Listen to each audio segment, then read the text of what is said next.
When I first moved into my apartment, I didn't think much about the view. It wasn't anything special, just a mix of office buildings and streetlights, 14 floors below.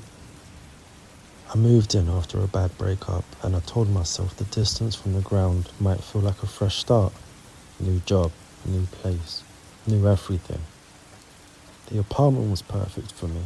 Clean, quiet, no noisy neighbors. Except for one strange thing.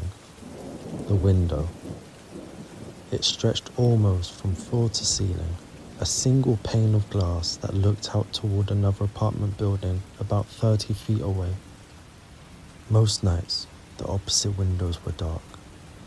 But one night, I noticed a dim orange glow coming from an apartment directly across from mine. It wasn't flickering like a TV. It was steady, almost like candlelight.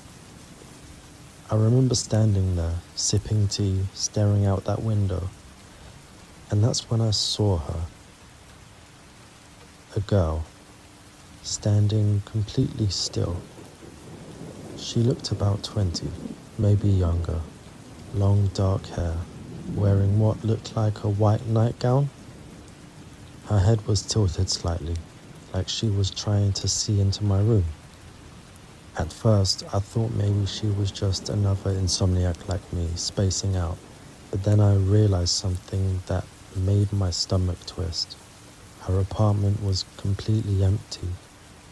No furniture, no curtains, no light except that one faint glow. And yet, she was there, watching.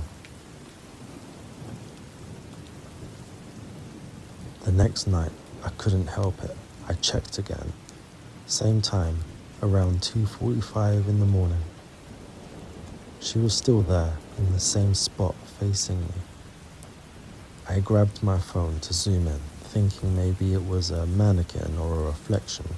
But just as I lifted my camera, the light in her apartment flickered and went out. The room went pitch black. I stood there for a full minute, waiting for it to come back on, but it didn't.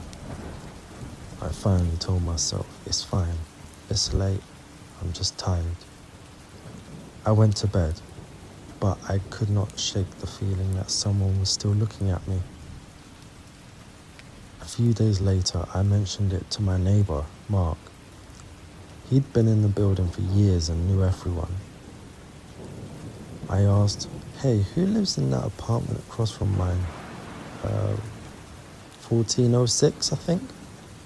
He frowned. Nobody. It's been empty for months. Fire damage, I think. They're still doing repairs. I laughed nervously.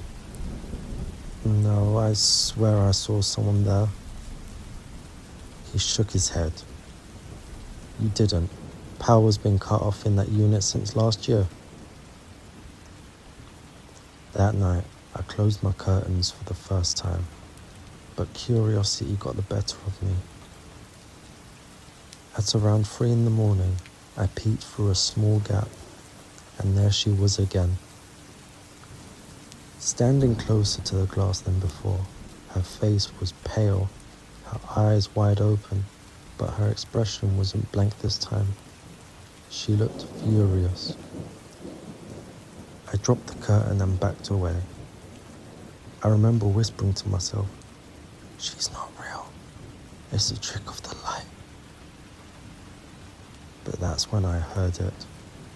A soft tap from my side of the window. I froze. Then another tap. Then a drag, like a fingernail sliding across the glass. I couldn't breathe.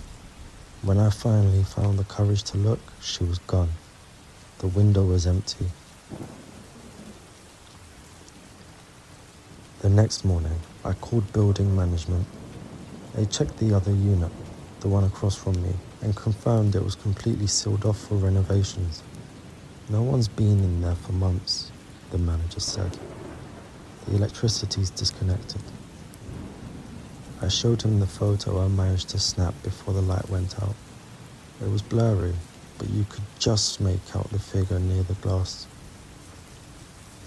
He looked at it for a long time before saying quietly, "That apartment, a woman died there. She fell from that window in 2009. My stomach dropped. I asked what happened, but he wouldn't say more.